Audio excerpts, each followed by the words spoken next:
Actually, I tried to drown her twice. Barbara and I both come from Bad Axe, Michigan. As a matter of fact, we didn't realize it at the time, but when we were in high school, we only lived a mile apart. And in our neck of the woods, everything is divided in a square. 640 acres is a square mile, and you got 4 roads to enclose it. And I lived on one side, and she lived over on the other side. As a matter of fact, the school bus came. I got on first, and I rode all around the route, and she got on last.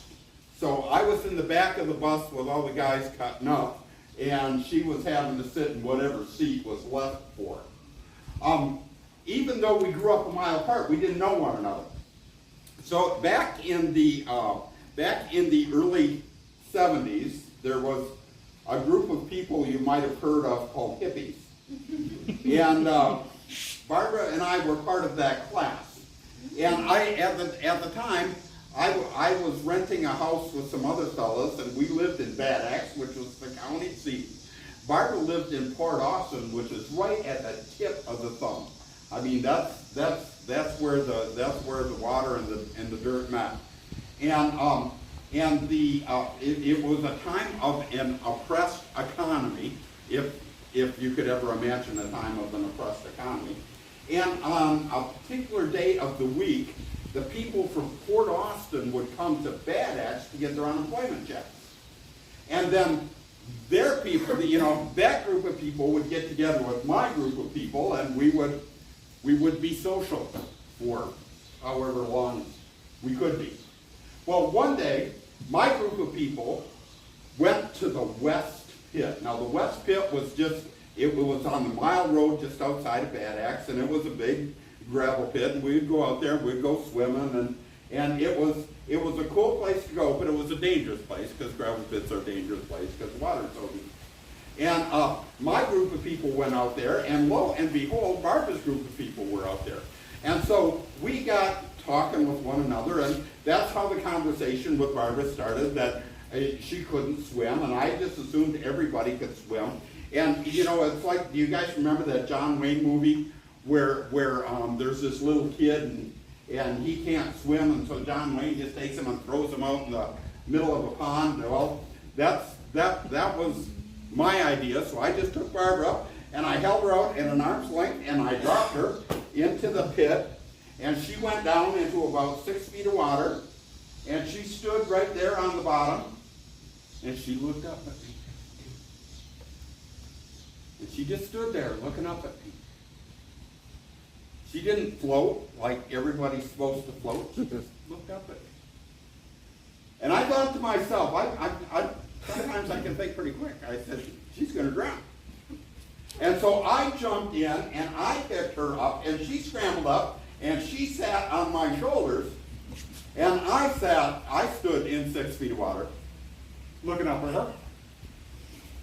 And I finally had the presence of mind to throw her on the bank, and I got out, and I apologized more than anybody could ever apologize, and she forgave me.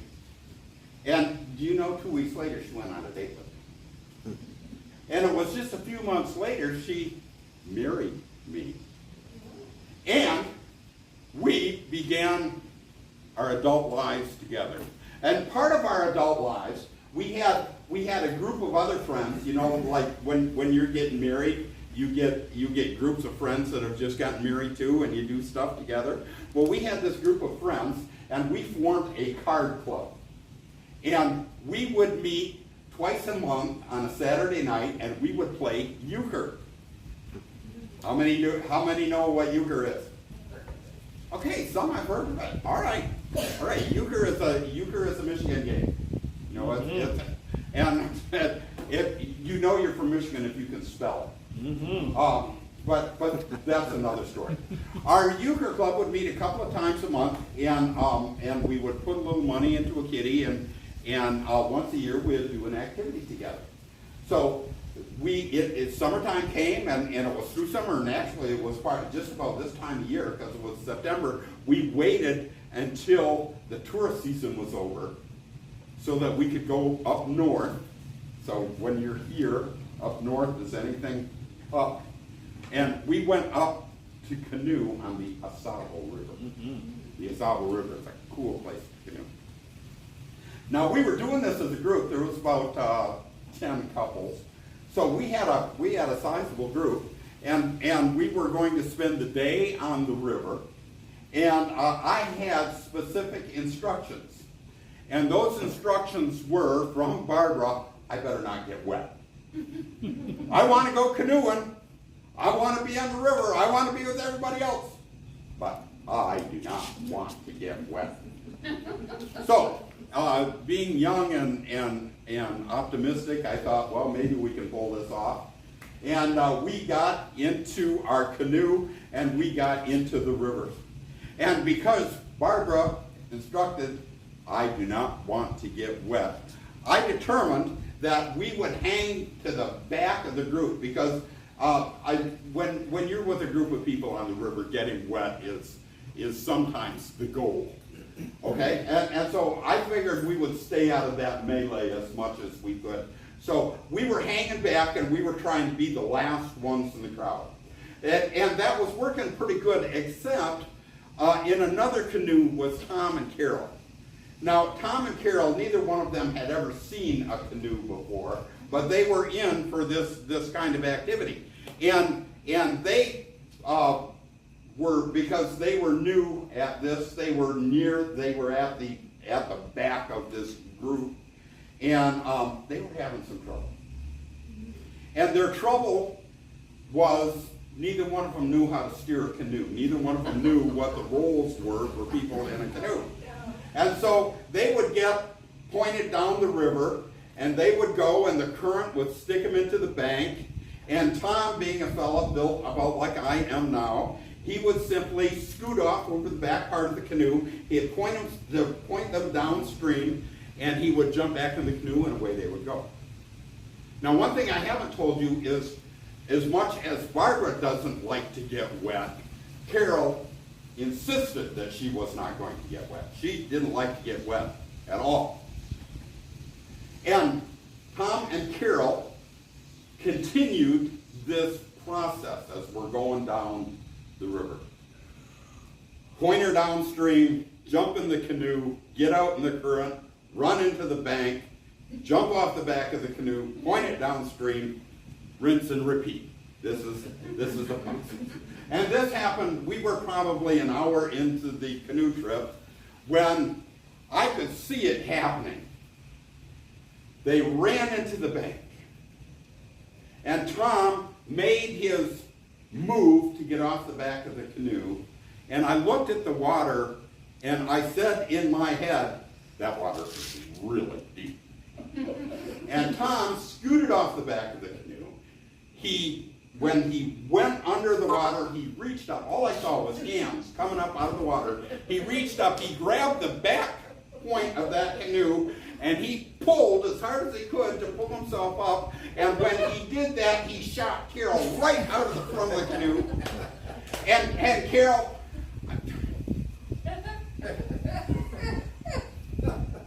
Carol walked on water. In a heartbeat, she was on the bank, and she was headed downstream.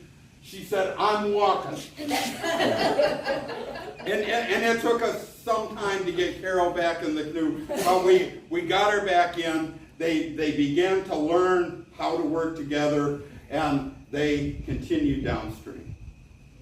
Now, I was proud of myself because I was doing a pretty good job keeping Barbara and myself out of trouble, because Barbara does not want to get wet. And we were probably 3 hours into this trip, and we're going downstream, and up in front of us is a tree that in the course of the year, the bank has eroded, and the tree is leaning over the river at more than more than a 45-degree angle. And the water is moving fast, and the current goes right under where that tree is. And in my mind, I'm saying to myself, I'll steer it. If Barbara keeps paddling, we're going to be good. Barbara, keep paddling, we're going to be good. And Barbara's up front, she's paddling, because you know that's the role in the canoe, right? Is the front person provides the power, the back person provides the direction, and it all works out. And we're headed in the current underneath the tree, and Barbara gets underneath the tree, and she picks up her paddle, and she looks around at me like she's just done something wonderful, and the current sweeps us under the tree. And I try, and I try, and I try, and Barbara got wet. So did everything else. And I got wet. And we're standing neck deep in the Asable River. We're holding on to the canoe. With one hand paddle, with the other. All the stuff that we have with us, you know, you put stuff in plastic bags. It's floating down the river, moving away from us. And my first instinct, the very first thing that came to mind, was to tell Barbara that we're wet because she didn't do her job. And as I stood there, it occurred to me. How we got there wasn't nearly as important as what we did next. And I looked at Barbara and said, honey, I love you. Let's get back in the canoe.